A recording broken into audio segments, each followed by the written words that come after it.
आज हम इंडक्टर में कोयल के बारे में बात करते हैं। जो इंडक्टर और कोयल मतलब एक ही होता है कि इसको इंडक्टर क्यों बोला जाता है, फिर कोयल भी बोलते हैं। जैसे कि आप रेजिस्टेंस में एक प्रॉपर्टीज होता है जिसको रेजिस्टेंस बोलते हैं, ऐसे ही कोयल में भी एक प्रॉपर्टीज रहता है जिसको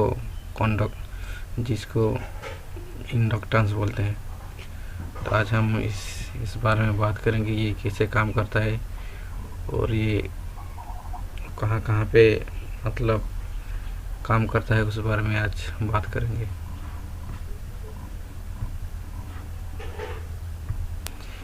जैसे रेजिस्टेंस करंट को अपोज करता है, ये भी करंट को अपोज करता है, लेकिन ये करंट को अपोज करता है बस चेंजिंग, जो सर्किट में करंट का चेंज होता है उसको अपोज करता है। जैसे कि रेजिस्टेंस और करंट का फ्लो को अपोज करता है, लेकिन ये चेंजिंग ऑफ करंट को अपोज करता है। इस बारे में आज बात करेंगे पूरा डीपली और डिटेल से। ये है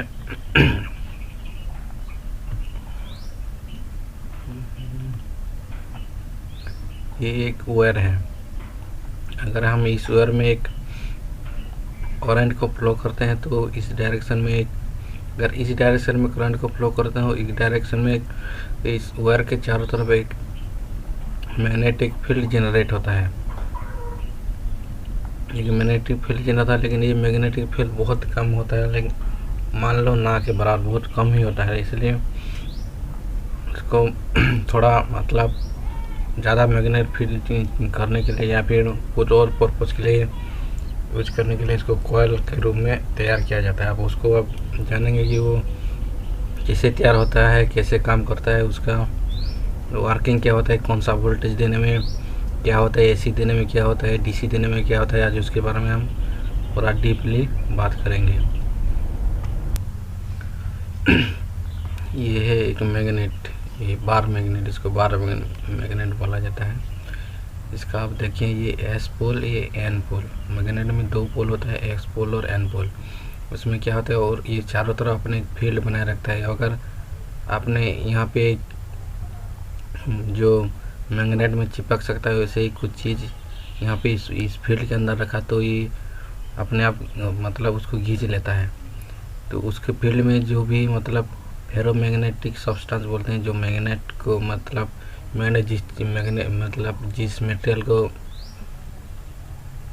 अपने तरफ खींच सकता है, मतलब मैग्नेट में चिपक सकता है, उसको फेरोमैग्नेटिक सब्सटेंस बोलते हैं। अगर कोई फेरोमैग्नेटिक सब्सटेंस इस फील्ड के अंदर आया तो ये इस मैग्नेट के अट्रैक्शन में आ जाएगा। तो आप देखें कि ये मैग्नेट का एस पोल और एन पोल, अभी ये फील्ड एन पोल से निकल के आपका एस पोल में घुसता है। लेकिन इस बार मैग्नेट में क्या है कि आप इसका पोल फिक्स है, मतलब एन इधर है, एस इधर है और एन इधर है। लेकिन हम जब कॉइल में इसको बनाएंगे तो हम अपने हिसाब से एन और एस पोल बना सकते हैं। आइए आपको कैसे होता है हम आपको बताएंगे। ये है आपका एसी साइन वेव, ये है डीसी साइन वेव। जब हम एक कॉइल में डीसी देते हैं तो क्या होता है, और जब एसी देते हैं क्या होता है कॉइल का, और कॉइल कैसे काम करता है एसी और डीसी में। जैसे कि ये को बोला था कि एक वायर में जब करंट फ्लो होता है वो भी मैग्नेटिक फील्ड बनता है उस, और मैग्नेट में जो आपको दिखा है एन और एस पोल, इसमें भी एक एन और एस पोल क्रिएट होता है। जब हम इसमें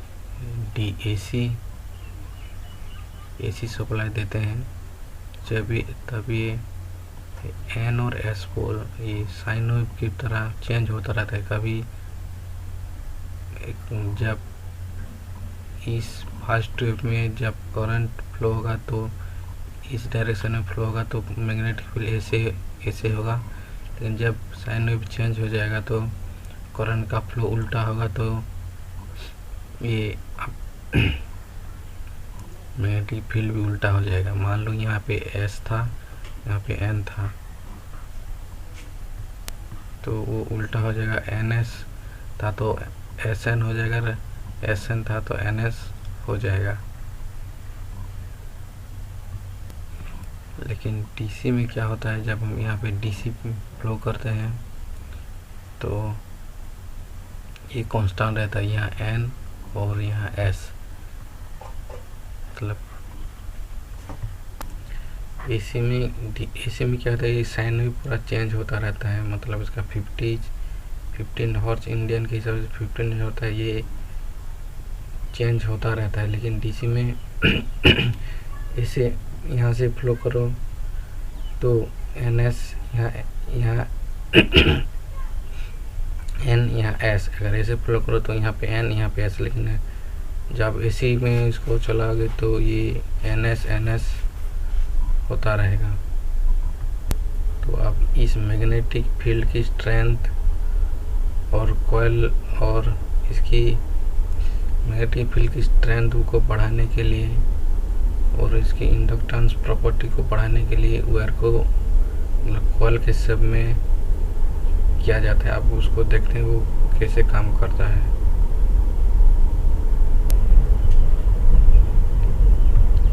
ये है आपका मैग्नेट। जब एक नॉर्थ पोल और एक साउथ पोल नज़दीक रहते हैं तो वो अपने आप को अट्रैक्ट करते हैं।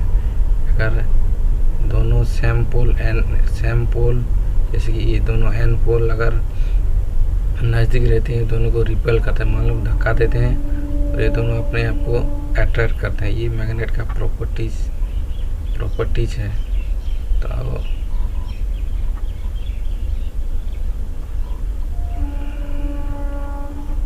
चलो आज हम कॉइल को भी देख लेते हैं। एक पीस ऑफ वायर है जिसको हमने ऐसे कॉइल की शेप में बना दिया। मैंने आपको बोला था जब हम यहाँ से करंट फ्लो करेंगे तो यहाँ पे एन और एस पोल के हिसाब से एक मैग्नेटिक फील्ड फ्लो होगा। जैसे आपको मैं बोला था कि जब मैग्नेट का दो ऑपोजिट पोल नज़दीक आता है वो दोनों एक्ट्रैक्ट करते हैं और जो ऑपोजिट पोल होते हैं वो रिपल करते हैं। तो देखिए जब मैं यहाँ से करंट फ्लो करूँगा यहाँ पे एन एस होके इस कॉइल से होगा। लेकिन इस साइड में एन होगा, इस साइड में एस होगा, फिर इस साइड में एन होगा, इस साइड पे एस होगा, इस साइड पे एन होगा, इस साइड पे एस होगा। तो मैं आपको थोड़ा करके दिखाता हूँ।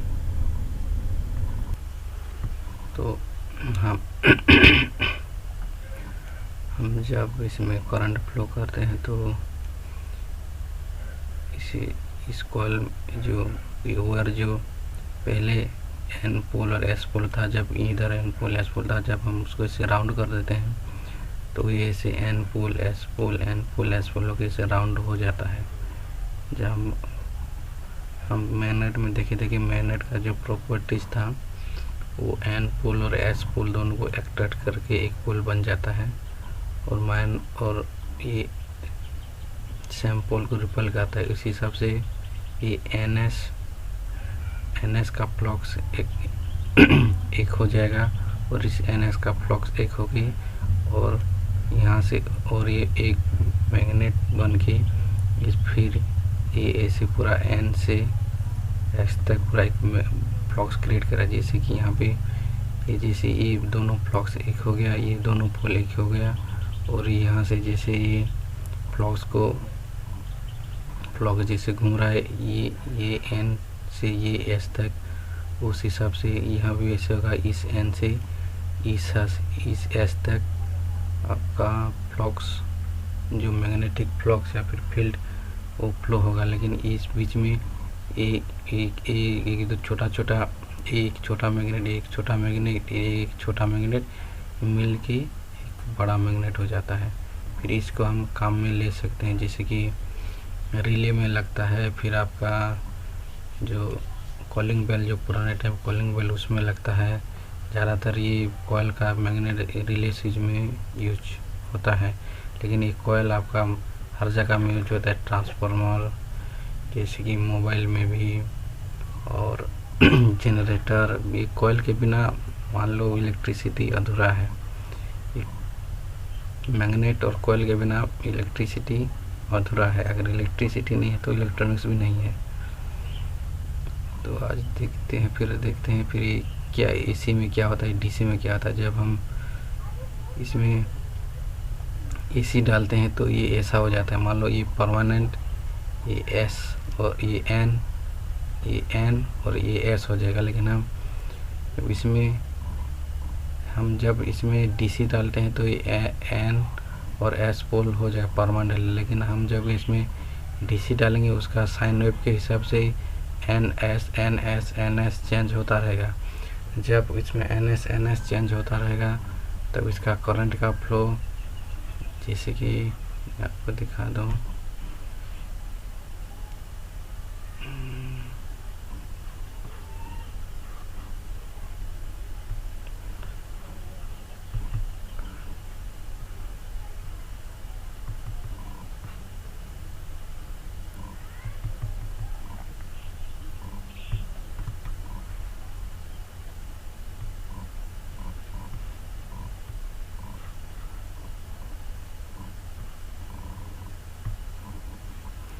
जैसे कि इधर से करंट फ्लो हुआ तो मैग्नेटिक फील्ड ऐसे बन रहा है। अगर इधर से करंट फ्लो होगा तो मैग्नेटिक फील्ड उल्टा बनेगा। जब हम इसमें एसी डालेंगे, एसी का सप्लाई डालेंगे तो ऐसे होगा, चेंजिंग होता रहेगा, एन एस होता रहेगा। जब ये एन एस होता रहेगा तो जो कॉयल, जो इंडक्टन का जो प्रॉपर्टीज होता है वो चेंजिंग करंट को अपोज करता है। मतलब एक बार इधर से एक बार उधर से होने से अपोज करता है, और ये अपोज करने के लिए अपने आप में एक वोल्टेज बना लेता है, उसको बोलते हैं बैक ईएमएफ। तो बैक ईएमएफ का ये मतलब है कि ये एक अपने आप में एक वोल्टेज इंड्यूस करता है, उसको बैक ईएमएफ बोलते हैं। और ये बैक ईएमएफ, ये जो आप यहाँ से एक वोल्टेज डाले हो उसका अपोजिट साइड फ्लो होता है और इसको अपोज करता है। तो जब हम ट्रांसफार्मर में देखते हैं कि जब हम 110 वोल्ट का इनपुट प्राइमरी साइड एसी डालते हैं तो उधर जब सेकेंडरी साइड जितना आपका आउटपुट चाहिए उस हिसाब से आप उसको वाइंडिंग करते हैं। लेकिन हम तो एसी 10 वोल्ट की जगह हम वहाँ पे डीसी दे दें तो ट्रांसफार्मर चल जाएगा। क्यों? क्योंकि इसमें ना उस टाइम ये कॉयल एक रेजिस्टेंस के एक सादा नॉर्मल के वायर काम करता है। जैसे कि आप यहाँ से करंट फ्लो किए, ये एस, ये एन और एस ऐसे बना रहेगा और इस चारों तरफ एक फील्ड बना रहेगा। लेकिन इसमें कोई करंट का चेंजिंग नहीं रहेगा, ना कुछ भी रहेगा। तो फिर ये अपने आप में वो बैक ईएमएफ इंड्यूस नहीं करेगा और ये अपने ये करंट को भी अपोज नहीं करेगा। इसलिए यहाँ पे जब इसमें आप जब एसी डालोगे तो ये डैमेज हो जाएगा, डीसी डालोगे तो डैमेज हो जाएगा। लेकिन जब आप इसमें एसी डालोगे उसका करंट का चेंजिंग होता है, एसी का जो पल्स रहता है उस हिसाब से ये करंट को अपोज करता है, अपने आप में एक बैक ईएमएफ बना के करंट को अपोज करता है। तो उस हिसाब से जब करंट को अपोज करता है तो ये अपने आप को खुद प्रोटेक्ट कर लेता है कि एसी में कॉइल जल्दी जलेगा नहीं। लेकिन आप यहाँ पे जब डीसी डाल दोगे तो ये कॉइल डैमेज हो जाएगा। मतलब कि जितना अपन एसी में चल रहा है उतना वोल्ट एसी में नहीं चलेगा। लेकिन आप जैसे कि इसको सिर्फ मैग्नेट बनाना है, इतने वोल्ट में आपको डालोगे तो उसका कैलकुलेशन होता है। अगर ये डीसी यहाँ पे डालोगे तो इसमें इतना वाइंडिंग करना है कि डीसी को बस ये मैग्नेट बन सके, इस हिसाब से उसमें डीसी डाल दिया जाता है। और एसी में क्या होता है, एसी जब डाल दिया जाता है तो यहाँ पे जो मैग्नेटिक फील्ड बनता है, अगर यहाँ पे मैं और एक दूसरा कॉइल लूँ इस जगह पे, इसके पास अगर मैं इसको रख दूँ तो इसमें जो एसी में जो मैग्नेटिक फील्ड बनता है उसको इलेक्ट्रोमैग्नेटिक फील्ड बोलते हैं। जो इसका जो मैग्नेटिक फील्ड रहेगा, जो नज़दीक में जो कॉइल रहेगा उसको लिंक करके ये जो मैग्नेटिक फील्ड उसको उसमें उस कॉइल में लिंक करके उसमें वोल्टेज प्रोड्यूस होता है, उसमें प्रोड्यूसर जैसे कि ट्रांसफार्मर काम करता है। लेकिन हम इसमें डीसी डालेंगे और यहाँ पे कॉइल रखेंगे तो वोल्टेज इंड्यूस नहीं करेगा। अगर आपको यहाँ पे वोल्टेज इंड्यूस करवाना है, यहाँ पे डीसी देना है, आपको इस कॉइल को मूव करना पड़ेगा। जैसे कि आप यहाँ पे एसी डालोगे तो ये एन एस होता रहता है साइन वेव के हिसाब से। अगर आप यहाँ पे डीसी डालोगे, यहाँ पे कॉइल को रखोगे तो इस कॉइल को आपको मूव करना पड़ेगा, घुमाते रहना पड़ेगा, तब जाके यहाँ पे एक वोल्टेज इस कॉइल सेकेंडरी कॉइल में इंड्यूस होगा। जैसे कि आपका जनरेटर हो गया, जनरेटर में जैसे वोल्टेज इंड्यूस होता है उस हिसाब से। और ट्रांसफार्मर में भी वोल्टेज देखिए, ट्रांसफार्मर कोई घुमाने के पार्ट रहता नहीं, लेकिन उसमें भी वोल्टेज प्रोड्यूस होता है। और जनरेटर में एक घुमाने का पार्ट रहता है, उसमें भी वोल्टेज प्रोड्यूस होता है। जैसे कि रेजिस्टेंस में एक प्रॉपर्टी रहता है जो करंट को अपोज करता है, इसमें भी है। जो कॉइल में जो बोलते हैं उसको इंडक्टेंस बोलते हैं। इसका कॉइल का एक प्रॉपर्टी रहता है जो चेंजिंग करंट को अपोज करता है। लेकिन अब जब यहाँ पे डीसी डालोगे तो इसका इंडक्शन प्रॉपर्टी का कोई मतलब नहीं, सिर्फ ये एक रेजिस्टेंस की तरह काम करेगा। लेकिन अब जब इसमें एसी डालोगे तब जाके इसका इंडक्टेंस प्रॉपर्टी काम करेगा।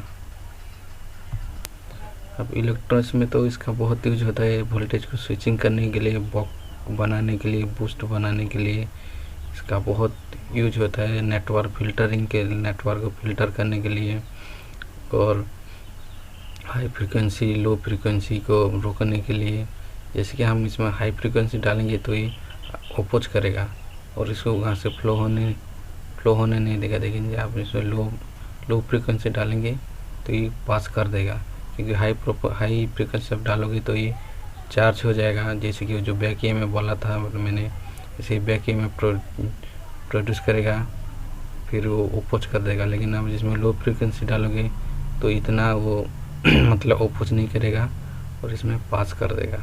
हमारा मोबाइल का जो नेटवर्क सेक्शन होता है उसमें बायसिंग होता है। देखिए कॉइल एक मतलब कि कहीं पे सिरिंज पे लगा, नेटवर्क सेक्शन में कहीं पे सिरिंज पे लगा होगा, नहीं तो कहीं पे नीचे ग्राउंड की तरफ एक कॉइल लगा होगा। उसमें यही काम होता है कि फ्रीक्वेंसी को पास करना और फ्रीक्वेंसी को रोक कर रखना, बस इसका वही काम रहता है। और जो आपका एलडीओ बॉक कन्वर्टर और बूस्ट कन्वर्टर में भी ये काम आता है। कहता हूँ कि कॉइल में कैसे ये जब एक कॉइल में हम सप्लाई देते हैं तो कैसे फ्लक्स बनता है, कैसा होता है, कोई बार दिखा देता हूँ।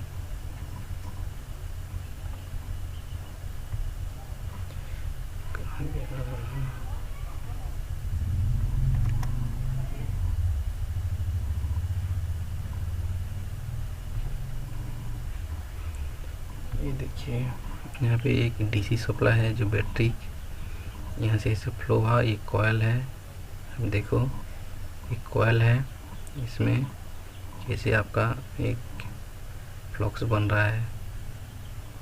यहाँ पे देखो एक सिर्फ ये वायर पीस है, ये वायर पीस के चारों तरफ एक मैग्नेटिक फील्ड बन रहा है। हमारे अर्थ में भी एक मैग्नेटिक फील्ड होता है। अर्थ जो हम कंपास में जो दिशा निर्णय करते हैं उसमें वो अर्थ का मैग्नेटिक पावर की वजह से वो काम करता है। आप देख सकते हैं ये है क्या लेगा, अनलाइक पोल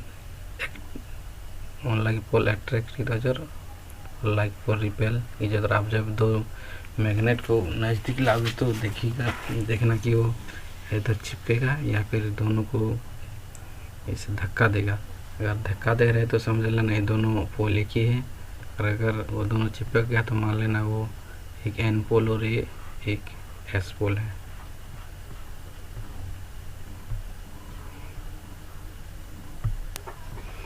और एक बात, मैग्नेट के बिना इलेक्ट्रिसिटी अधूरा है। इलेक्ट्रिसिटी के लिए मैग्नेट ही चाहिए, मैग्नेट के बिना इलेक्ट्रिसिटी नहीं हो सकता। और इतना बड़ा मैग्नेट आप कहाँ से, मतलब कि कहाँ से मिल गया? इसलिए कोयल को ही ऐसे वायर को ही ऐसे राउंड राउंड शेप में करके उसको मैग्नेट की तरह भी यूज किया जाता है। और इस मतलब इलेक्ट्रॉनिक सर्किट में भी इसको काम मतलब रिक्वायरमेंट के हिसाब से काम पे लिया जाता है। लेकिन मैग्नेट एक ऐसा चीज़ है कि मैग्नेट के बिना इलेक्ट्रिसिटी अधूरा है, मतलब हो ही नहीं सकता मान लो।